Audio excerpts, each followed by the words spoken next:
네, 우리 그 말씀을 가지고 주께서 쓰시겠다는 제목으로 말씀의 은혜를 좀 나누기를 원합니다. 우리는 그리스도의 몸입니다. 우리는 그렇게 부르죠. 이것은 우리가 그렇게 부르는 것이 아니라 사도 바울이 고린도에 쓴 편지에 등장하는 표현입니다. 몸은 하나이지만 그 몸이 다양한 지체가 있는 것처럼 그 지체가 각자에 주어진 책임을 다할 때에 그 몸이 건강하게 되는 것처럼 그와 마찬가지로 우리가 그리스도의 몸에 속한 한 부분의 지체라는 것이죠. 그리고 우리가 우리의 자리에서 하나님의 뜻대로 잘 쓰임받을 때에 우리의 건강한 우리 교회가 하나님의 몸이 건강해지고 풍성해진다. 이것이 바로 성경에서 말하는 그리스도의 몸이란 개념입니다. 그래서 교회는요, 참 다양한 사람들이 모여 있어요. 다양한 사람들이 모여 있습니다. 그만큼 다양한 몸의 여러 가지 구조가 다양한 것처럼 지체가 다양하게 있는 것처럼 그런 만큼 교회 안은요, 다양한 사람들이 다양한 모습으로 하나님께 헌신하고 충성하는 삶을 살아가는 것을 우리는 볼 수 있습니다. 우리가 우리의 삶의 자리에서 하나님의 지체로서 하나님께 그렇게 쓰임 받을 때에, 하나님께 영광을 돌리며 나아갈 때에 우리의 삶에, 그리고 우리의 공동체 안에 하나님의 영광의 모습이 나타나게 되더라는 거죠. 생각해 보세요. 밥을 먹는데 입이 갑자기 어느 날 밥을 먹기가 싫어. 입이 안 먹는다고 그것이 끝나느냐? 아니요. 입이 먹지 않으면요, 결국 손가락이든지 모든 장기에, 모든 문제가 생기는 겁니다. 각자의 주어진 지체로서의 쓰임받는 대로, 그 쓰임받는 대로 쓰임받는 것이 너무나 중요하다는 거죠. 제가 예전에 한번 말씀드렸던 것 같은데, 제가 서울에서 114년 된 오래된 교회에서 사역을 했던 경험이 있습니다. 중앙성결교회라고 제가 섬겼던 교회가 이제 한국의 성결교단의 첫 번째 교회였어요. 1907년에 평양 대부흥이 일어났던 바로 그 해에 세워진 교회였는데, 제가 그 교회에서 이제 100주년 기념 사역에 제가 여러 가지로 사역을 섬겼는데, 그 중에 한 가지가 제가 100주년 기념 영상을 만드는 거였고, 그러다 보니까 교회의 역사를 좀 연구하고 그래서 자료를 정리해서 영상을 만드는 일을 섬겼던 적이 있습니다. 그 중에 한 가지, 이제 여러 가지 역사들이 있지만 그 114년이라고 하는 그 교회의 역사 중에 참 기억에 나는 일화가 있습니다. 김사라 권사님이란 분이 그 교회에 계셨는데, 그분이 어떤 분이냐면 6.25 동란 때에 북한군이 서울을 침략을 했을 때에 모든 성도들이 다 뿔뿔이 흩어져서 정말 다 사라져버린 그때에 끝까지 교회를 지키셨던 권사님이 계셨어요. 북한군이 쳐들어오니까 이제 섬기던 목회자도, 목사님도 일단 이제 교회를 좀 피난을 해야 되겠다라고 교회를 비우고 피난을 가셨는데, 이 권사님만은 끝까지 이제 그 교회에 남아가지고 매일 교회에서 철야 기도하시면서 그 교회를 지키셨던 분이셨어요. 정말 그분이 사신 게 사실 은혜죠. 이게 교회가 사대문 안에 있었는데 대부분의 건물들이 다 무너지고 피해를 보았는데, 근데 마침 그 교회만큼은 무너지지도 않았고요, 북한군이 쳐들어오지 않았어요. 만약 그 교회라고 생각해서 쳐들어왔으면 그거 있는 사람 다 죽었겠죠. 순교하실 수도 있었을 텐데 정말 하나님의 은혜로 정말 생명을 유지할 수 있었던 거예요. 아시겠지만 이제 석 달 뒤인 9월 15일에 이제 인천 상륙작전이 나고 9월 28일 날 이제 서울이 다시 수복이 되었습니다. 3개월 동안 피난 갔던 성도들이 다시 서울로 돌아와서 그 목사님이 돌아와서 보니까 그 권사님이 교회를 지키고 계신 것을 보고 얼마나 놀랐는지 그 기록을 이제 역사에 기록해 놓으셨더라고요. 이후에 보면 그 가정이 얼마나 그 교회에서 헌신하게 쓰임받았는지, 나중에 그 권사님의 아드님이 그 중앙교회 장로님이 되셨고, 그리고 사무장으로 그 교회에서 오랫동안 봉사하는 정말 믿음의 가문이 되셨던 것을 볼 수 있어요. 제가 그 교회 100주년 역사를 정리하면서 참 그런 생각을 들었습니다. 교회는 그냥 되는 게 아니구나. 교회는 그냥 세워지는 게 아니구나. 그냥 세월이 지난다고 흘러간다고 교회가 유지되는 게 아니구나. 누군가의 땀과 헌신과 수고와 열정이 있기 때문에 그 교회가 거기 있는 거구나는 생각이 들었습니다. 우리 교회도 마찬가지일 겁니다. 여러분들, 우리 교회가 올해가 52주년인데요 반세기를 지났습니다. 여러분, 50년의 세월이 그냥 지나갑니까? 아니요, 그렇지 않습니다. 이런 모양 저런 모양으로 헌신하신 분들의 헌신과 눈물과 기도가 있었기 때문에 우리가 여기 있는 겁니다. 이미 천국에 올라가셔서 지금 우리를 보고 계시는 분들도 계실 거고요, 아니면 다른 교회에서 여러 가지 모양으로 다른 교회를 섬기고 계시는 분들도 있을 겁니다. 아무튼 중요한 것은 우리 교회가 지금까지 여기 있었던 이유는, 여기 있을 수 있는 이유는 뭔가? 우리의 노력, 우리의 힘만이 아니라 이때까지 지켜왔던 수많은 성도들의 쓰임받음 때문이었다는 거예요. 특별히 코로나19라고 하는 이 모든 교회가 다 어려워지는 이 상황 속에서 정말 감사하게 우리 교회만큼은 정말 하나님의 은혜로 굳건히 서 있는 모습을 보게 됩니다.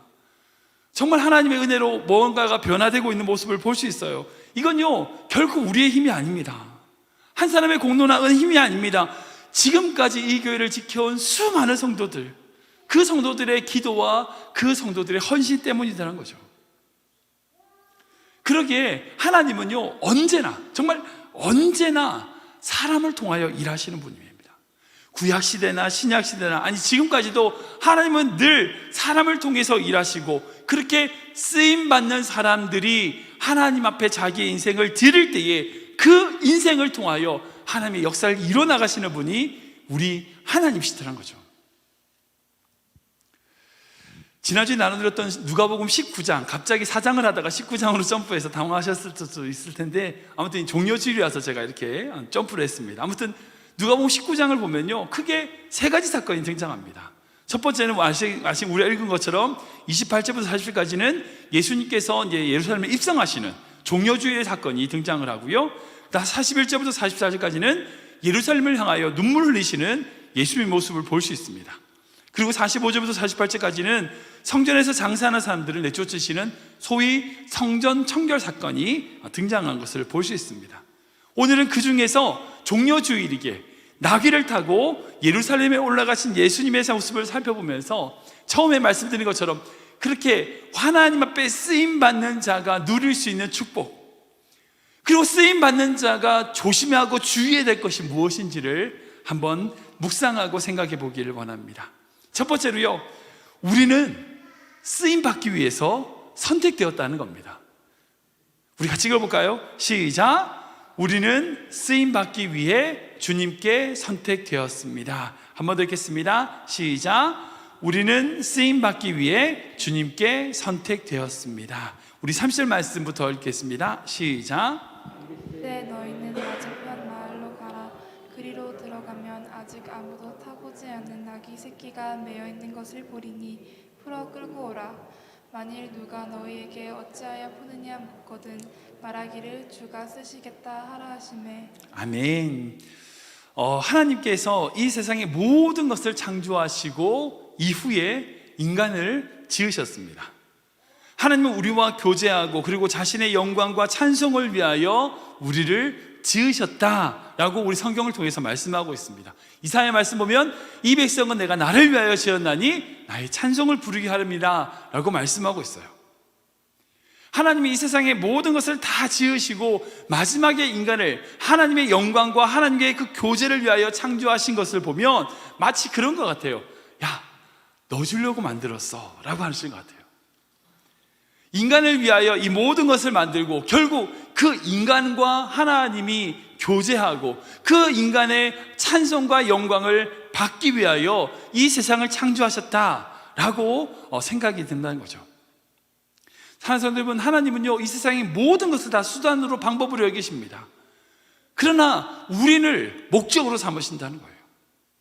우리를 사랑하기 위하여, 우리에게 모든 것을 주기 위하여 하나님은 우리를 선택하셨던 것을 우린 성경을 통해서 바라볼 수 있어요. 이후에 보면 예루살렘 백성들이 이제 예수님을 향하여 막 환호성을 외치자 바리새인들이 이렇게 얘기하죠. 아, 너무 시끄럽다. 왜 이렇게 소리를 지르냐? 책망하는 장면이 등장합니다. 그때 예수님이 뭐라고 대답하시는지 보시겠어요? 우리 사실 말씀인데 읽어보겠습니다. 시작.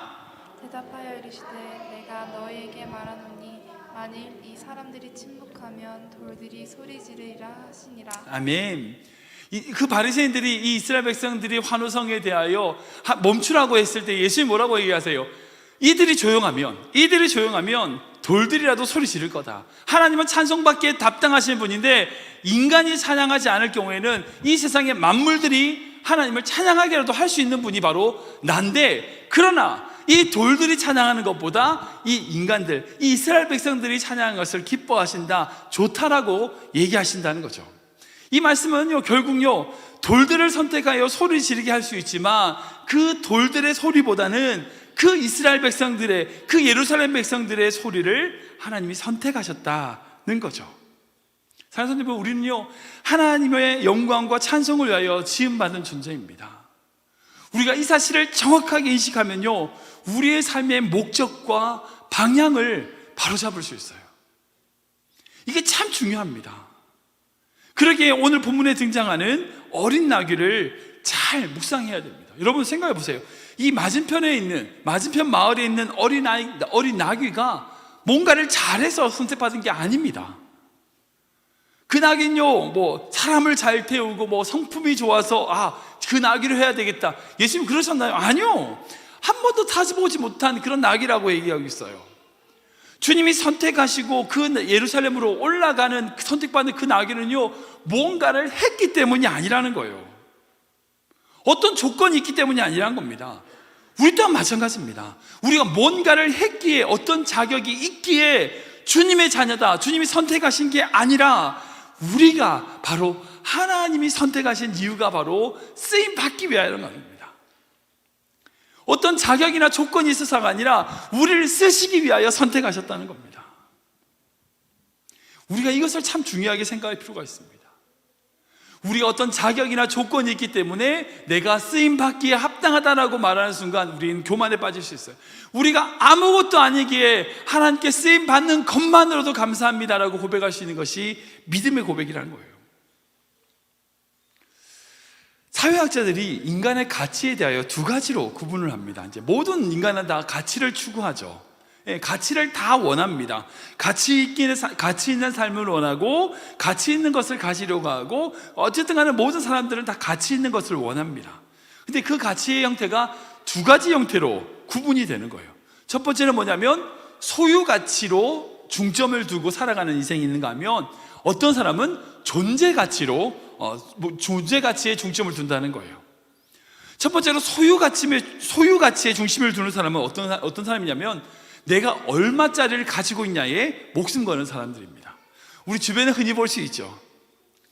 그 사람이 얼마의 가치를 가지고 있는가로 다른 사람을 판단하는 사람들, 여러분 그 사람들은 소유의 가치에 중심되는 사람이에요. 흔히들 세상에서 사는 모든 사람들이 다 여기에 속합니다. 사람들이 왜 그 부동산에 요즘 한국의 LH 사건으로 난리라고 하는데, 아무튼 부동산에 왜 그렇게 목숨 걸까요? 부자가 왜 되려고 합니까? 부자가 된다면 무슨 짓은 다 한다, 이런 그런 얘기를 들어보셨을 거예요. 그런 말들을 왜 하게 될까요? 소유 가치에 중심을 두는 겁니다. 내가 뭘 가지고 있냐, 내가 얼마짜리 가지고 있느냐는 거죠. 내가 얼마짜리 가지고 있으면 남들보다 더 우월한 사람인 것처럼 생각하게 되는 이 삶이 있다는 거예요. 근데 또 다른 부류는 있어요. 어떤 부류냐면 내가 얼마짜리를 가지고 있는가 아니라 내가 얼마짜리냐는 거예요.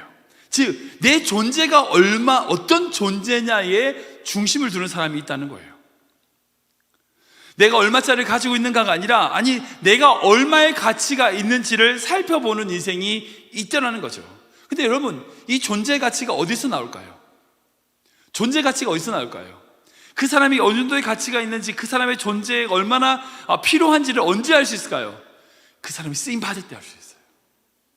예를 들면 그런 거예요. 지금 한국에서도 선거한다고 난리인데, 선거를 통해 가지고 무슨 시장이든지 국회의원이 되었어. 그러면 그 사람이 그 일을 해낼 때에, 그렇게 쓰임 받을 때에 그 사람의 가치가 되는 거죠. 그러니까 국회의원이라고 하는 직분을 가지는, 소유하는 것이 자기의 가치로 두는 것이 아니라, 그 국회의원이든지 시장이든지 되어서 그 직책을 통하여 어떻게 그 국민들을 위하여 쓰임 받을 수 있는가로 자신의 존재를 드러낼 수 있는 사람이 정말 귀한 사람이라는 거죠. 존재 가치에 중심 두는 사람이라는 거죠. 여러분, 인생의 행복은요, 소유 가치에 있지 않습니다. 내가 얼마나 가지고 있냐 있지 않아요.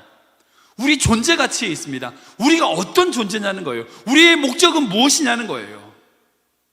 목적이 우리의 삶을 이끌 때에 우리는 하나님이 원하시는, 하나님이 기뻐하시는 삶을 살 수 있다는 거예요. 이 나귀 한 마리의 소유 가치는 얼마일까요? 고기 한 몇 파운드, 잘라가지고 고기 구우면 없어지는 거죠. 가죽 얼마, 그리고 커서 나올 젖, 뭐 이런 것들 말고는 이 나귀가 가지고 있는 소유 가치는 없습니다. 나귀가 무슨 가치가 있어요? 나귀 한 마리의 가치 기껏해야 $100 이 정도밖에 안 되겠죠. 그거밖에 없습니다. 근데 예수님께 쓰임 받았다면 그 나귀는 엄청난 가치가 있는 거죠. 그 존재가 가치가 있는 겁니다. 우리 인생도 마찬가지입니다. 우리가 얼마를 가지고 있느냐가 하나님 앞에 대단한 사람이 되는 게 아니에요. 하나님께 쓰임 받을 때에 대단한 사람이 되는 겁니다. 여러분들의 어카운트에, 여러분들의 가정에 무엇을 가지고 있느냐가 아니라 그것을 통하여 내가 어떻게 쓰임 받느냐가 중심이 되는 인생이 되어야 된다는 거죠. 두 번째로, 우리는 쓰임 받기 위하여 죄에서 풀렸다는 거예요. 우리가 읽어볼까요? 시작. 우리는 쓰임 받기 위해 죄에서 풀렸습니다. 한 번 더 읽겠습니다. 시작.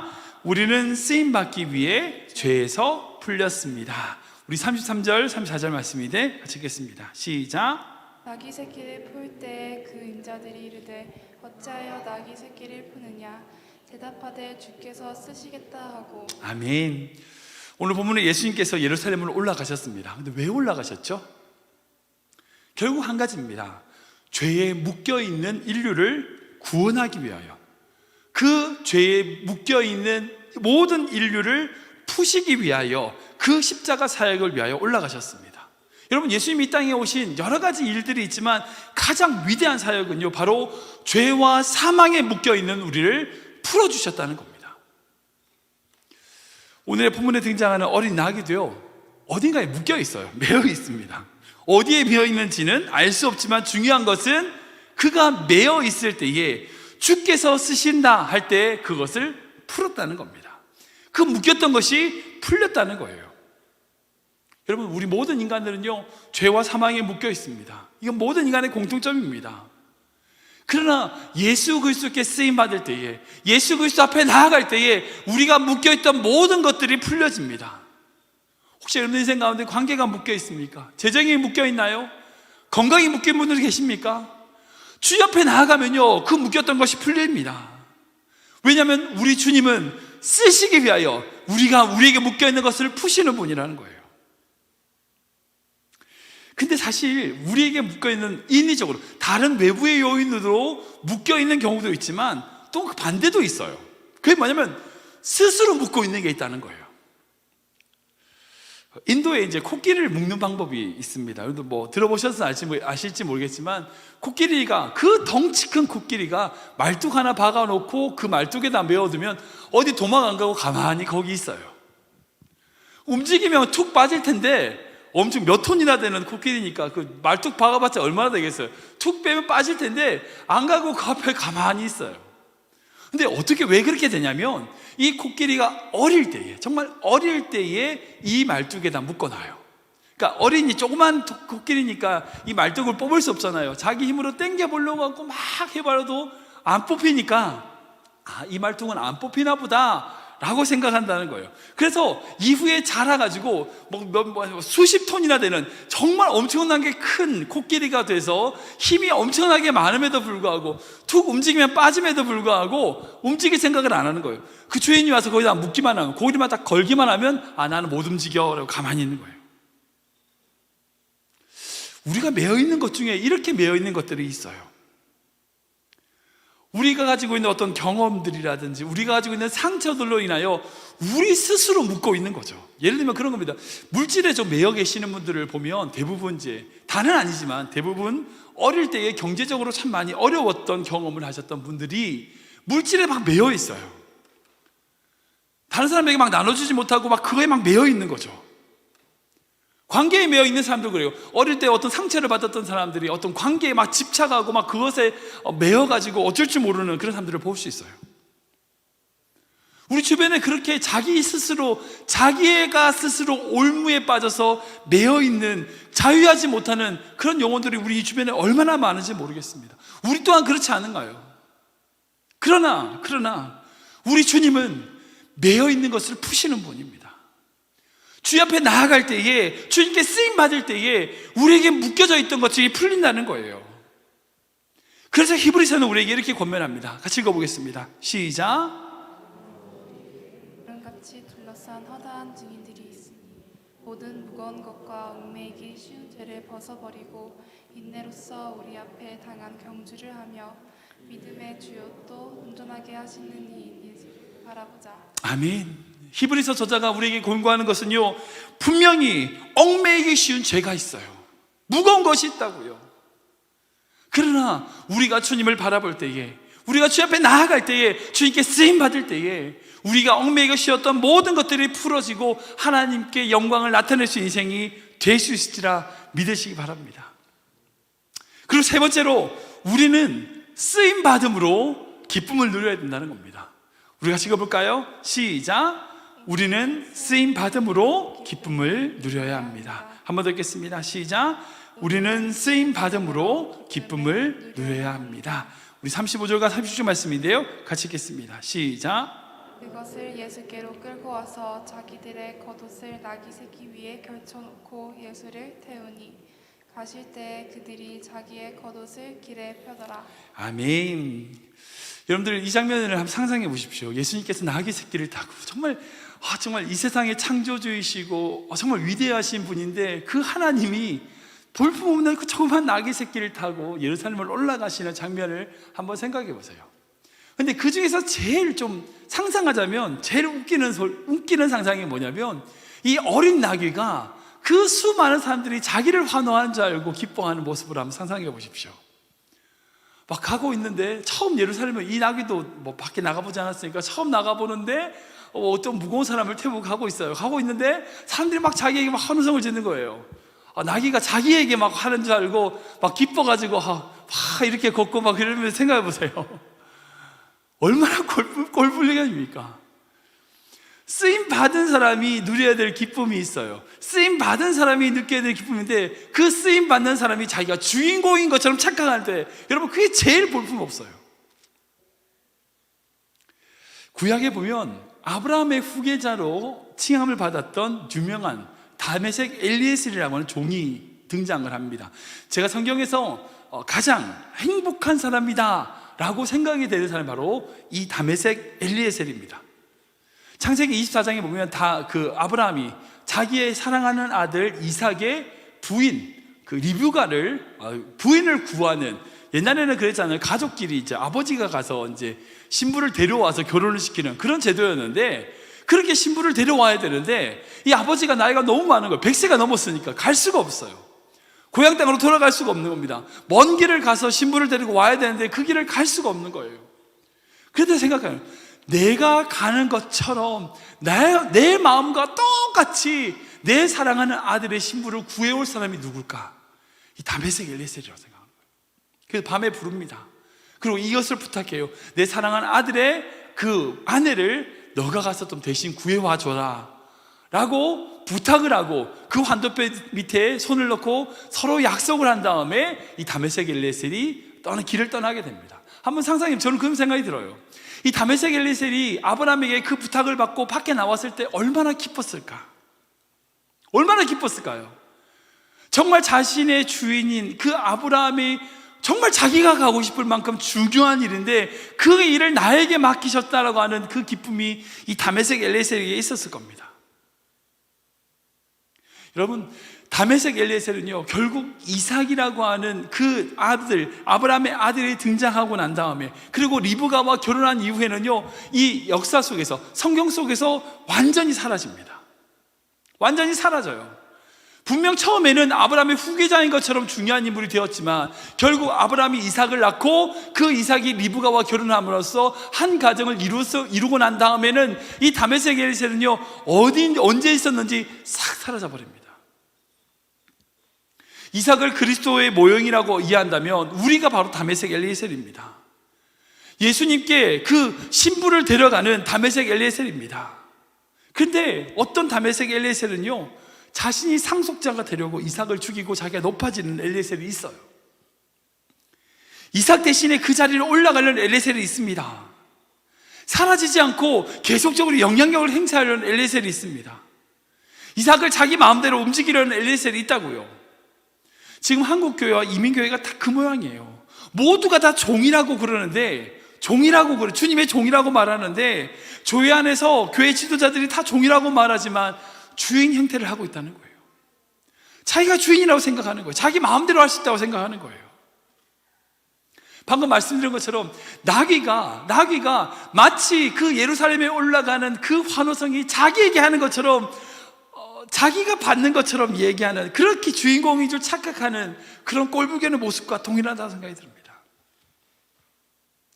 지난번에 제가 세례요한에 대해 위대함에 대해서 말씀드린 적이 있죠. 그 세례요한은요, 하나님의 쓰임받는 기쁨이 뭔지를 알았어요. 바로 이겁니다. 같이 읽어보겠습니다. 시작. 물을 취하는 자는 신랑이나 서서 신랑의 음성을 듣는 친구가 크게 기뻐하나니 나는 이러한 기쁨으로 충만하였노라. 아멘. 마치 표현하면 나귀가 바로 그 신랑의 친구가 되는 거고요, 예수님이 신랑이신 거예요. 그리고 그 신랑이 신부를 맞이하는, 그 하나님의 백성을 맞이하는 모습을 옆에서 보는 것으로 나는 그 기쁨이 충만하다, 이 세례요한의 고백이라는 거죠. 신랑 대신 주님만을 높이는 기쁨, 모든 영광을 자신이 취하는 것이 아니라 쓰임받는 자가 알아야 될, 하나님이 쓰임받을 때에 배울 수 있는 기쁨, 이 기쁨이 이 세례요한에게 있었다는 겁니다. 우리 크리비단저는 모든 성도님들이 쓰임받음으로 기쁨을 누리는 귀한 성도 되시길 주님을 축원합니다.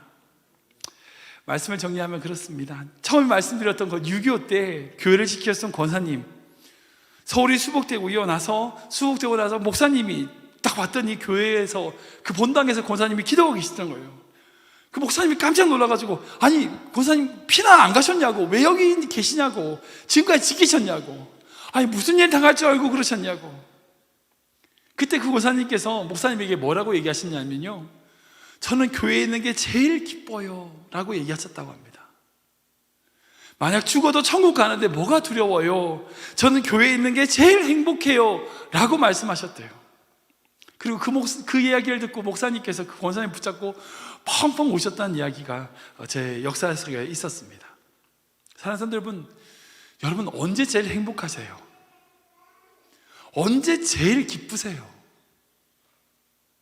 사랑하는 성도 여러분, 여러분들의 인생 가운데 하나님께 쓰임받는 기쁨으로 기뻐하시는 성도님이길 원합니다. 정말 우리 교회 모든 성도들이 그 기쁨으로 행복했으면 좋겠습니다. 저는 우리 교회가 행복한 교회 되길 원합니다. 내가 주인 되어서 행복한 게 아니라 하나님의 이름을 높이고 하나님께 영광 돌림으로 쓰임 받음으로 행복한 인생.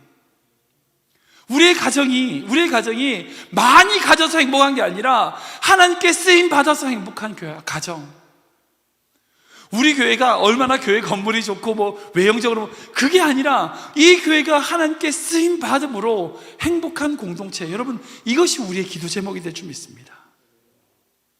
모든 영광과 모든 권세를 주님께 올려드리고, 우리는 정말 낮아져서 하나님께 모든 것을 올려드리는 귀한 성도, 그런 믿음의 성도 되시길 주님을 축원합니다.